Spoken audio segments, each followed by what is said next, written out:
L'un des arguments des Russes, Fanny, c'est que les Américains ont réalisé d'importants profits sur les exportations de gaz naturel liquéfié. Exportation évidemment plus importante depuis que le gaz russe fait l'objet de sanctions. Baptiste Morin, vous êtes journaliste au service économie d'Europe 1. Cette année, l'Europe a augmenté ses importations de GNL de 60%. La preuve que le marché du gaz est en pleine révolution, hein. Oui, c'est une bataille mondiale qui se joue sur les mers. Les acteurs, ce sont les méthaniers, des navires de 350 mètres de long.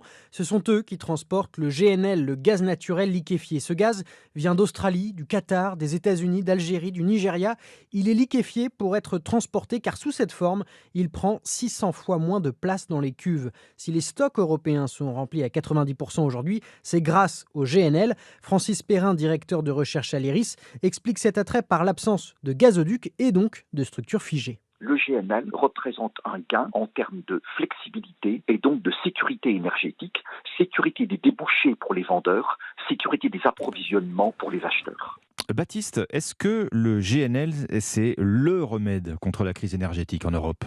C'est un peu plus compliqué que cela. D'abord parce que pour importer du GNL, il faut des terminaux pour le regazéifier. L'Espagne en possède 6, la France 4, mais l'Allemagne en est encore dépourvue. Et puis le marché du GNL est ultra concurrentiel. On y retrouve la Chine, plus grand importateur. C'est elle qui a revendu à l'Europe 4 millions de tonnes de GNL venant des États-Unis ou d'Afrique. Et c'est elle qui peut à tout moment décider de conserver ses commandes pour remplir ses stocks et faire encore monter les prix. Et on note, Baptiste, que parmi les pays exportateurs de GNL, il y a aussi la Russie. Selon le groupement international des importateurs, les achats de gaz naturel liquéfié russe ont augmenté de 13% depuis le début de l'année.